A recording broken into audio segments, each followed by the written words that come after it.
Welcome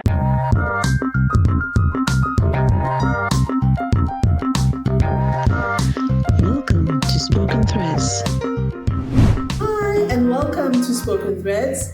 We are here to give you information about everything that is about being over 40, all the subjects that you would be interested in. Please like, subscribe, follow us, share with other people. My name is Nomfundo, and I'm here with my sisters. Denise, Tato.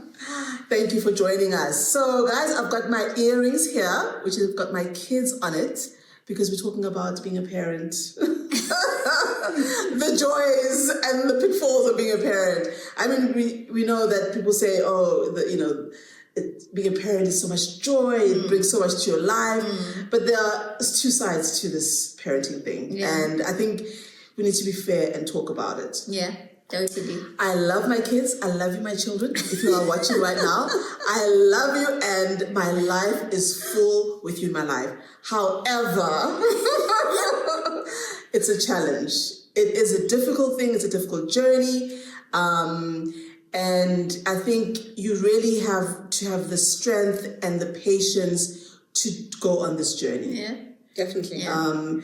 We hear about a lot of stories, really sad stories out there about people that are not meant to be parents and how they treat their children. Yeah. And so I do appreciate that I have taken this role, and I take it seriously, and I do it with love.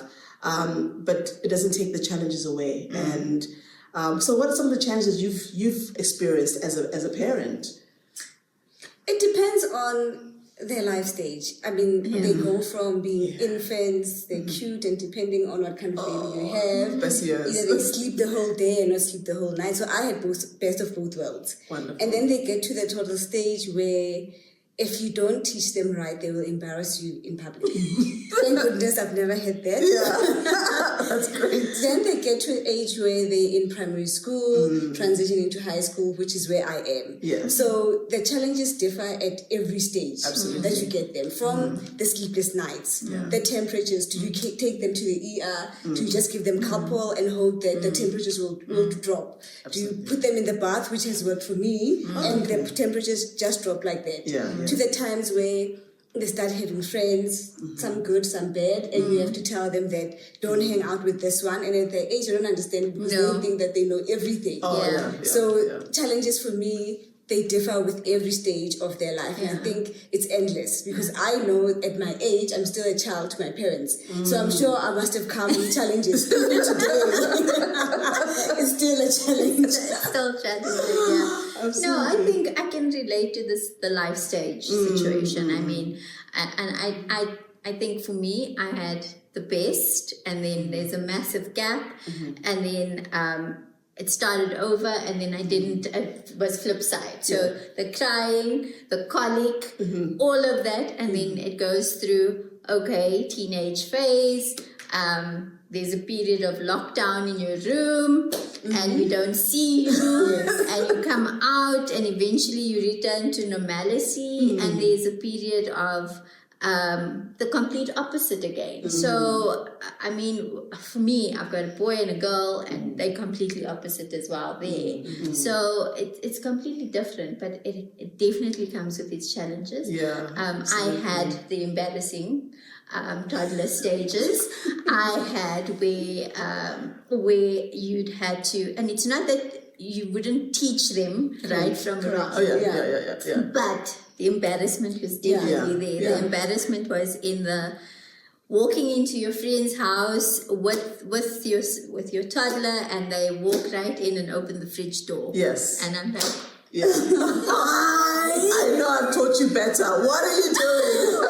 why would you go and open other people's fridges? Not to say that it's other people, but still, I teach you better than that. Yeah, absolutely. Or walking into a shop and walking out because they're lunging over, and you're going, oh my God, what's wrong? Yeah. Are you in pain? And they're going, yeah, my stomach needs that toy.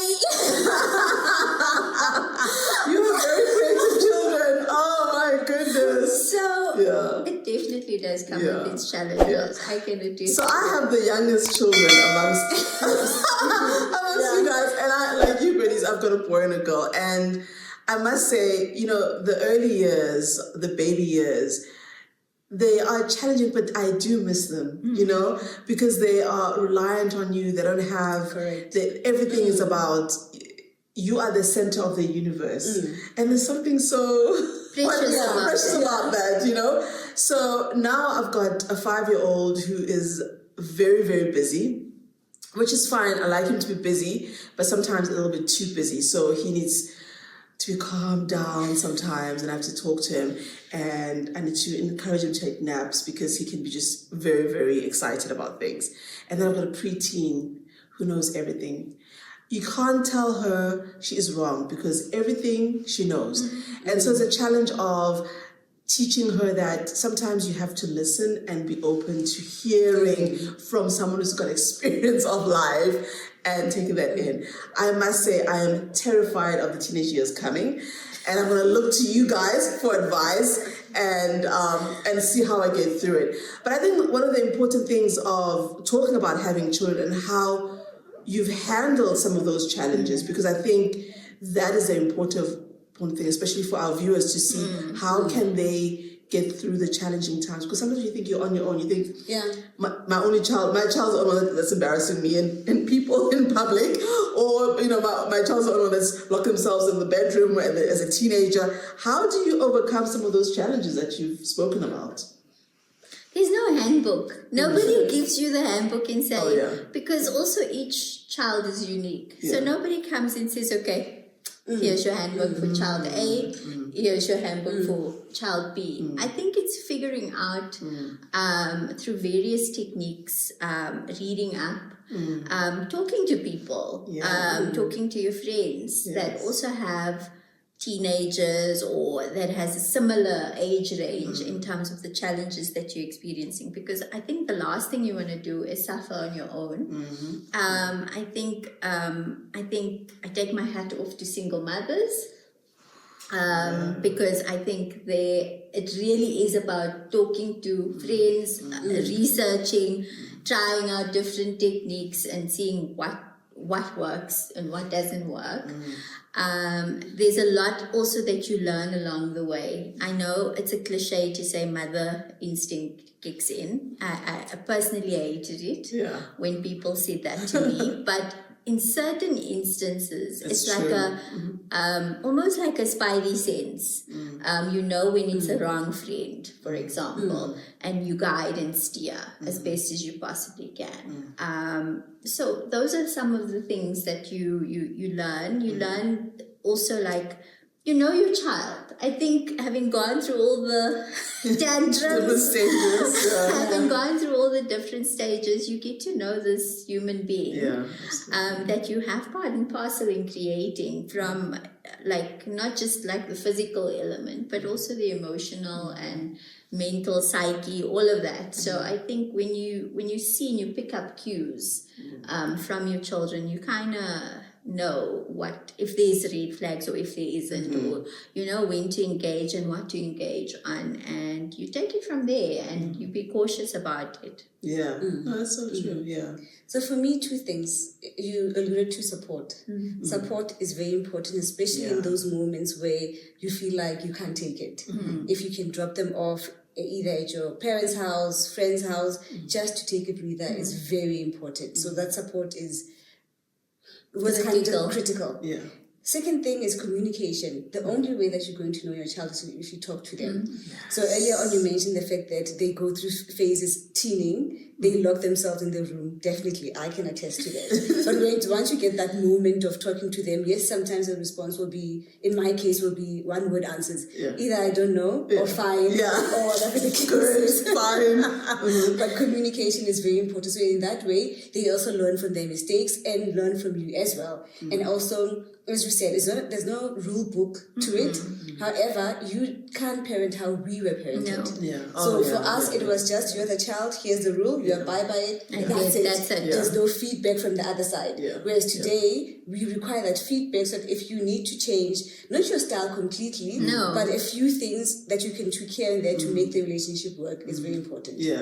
No, absolutely. And I think your the village sisterhood, Oh, that absolutely. community, Absolutely. that you can trust, that is close to you, plays a major role. Absolutely. And there are some advice that you might get from your parents, which is not the way you want to bring up your Correct. children. Yes. So you have to pick and choose Yeah. what it is that you take from that village that is helping you raise your children. No, absolutely. And I think that there are a lot of joys, and I don't want to take away from the joys of being a parent, but we also have to be realistic on making sure people understand that there are difficulties, and it's not something that is an easy ride. No. So wherever you can get support, get the support that you need and go for it. In my case, as you guys know, I'm a widow, and so I'm a single parent.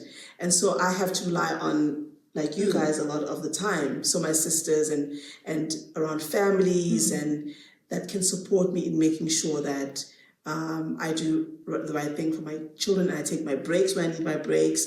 And that I'm not, overwhelmed with the children. So I think those things are important on this journey.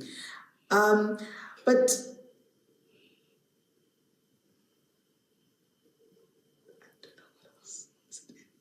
People always say that children are God's gift. yes.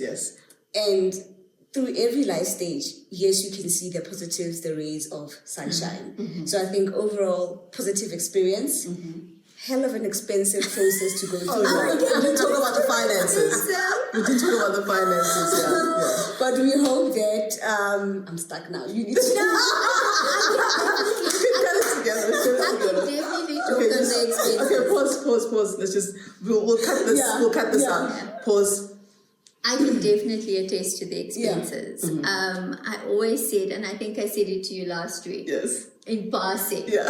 I'm not sure what to do about my one child because the bill is always going to be Yeah. when it comes to birthday gifts, when it comes to any type of intervention, I know I'm going to go. And even with the health, Yes. it's an expensive journey. Yes. Yeah. Even with the day-to-day. So I've got 2 girls that have hair that's enough for 4 people. Yes. Yes. They come home Yes. every day and Yes. shower and do their hair. Yeah. And they can do their hair the whole afternoon. You don't That's your need to water have bill. only a girl to have the hair story.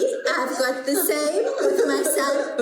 The hair needs to be gel. Yeah. The hair needs Yes. to be taken care of. Correct. The hair needs Yeah. to be maintained. Yes. Oil. Yeah. All of that Yeah. stuff. Yeah. It's product that costs exactly. you. Yeah. So Yeah, so expenses is the grooming. You've got girls. You've got girls. It's the education. Yes. It's the health. It's other miscellaneous things that are needed. And experiences differ. Oh, for all of us. traveling. extra classes. Oh, it just adds up. Exactly. It just adds up. Yeah. So it's a lot of thought that goes into it, and you have to be emotionally, financially ready to go on this journey. Absolutely. And I think a lot of young people young people watching this, take the time, make sure you know yourself, make sure that you are ready to give to another human being, not only emotionally, but financially, and you have a support system around you to make this work. Absolutely. I think that's all the best advice that we can give, right, ladies? Absolutely. I hope you enjoyed that. Thank you so much for being with us. We are Spoken Threads, and we appreciate you being here. Till next time, thank you. Bye. Bye.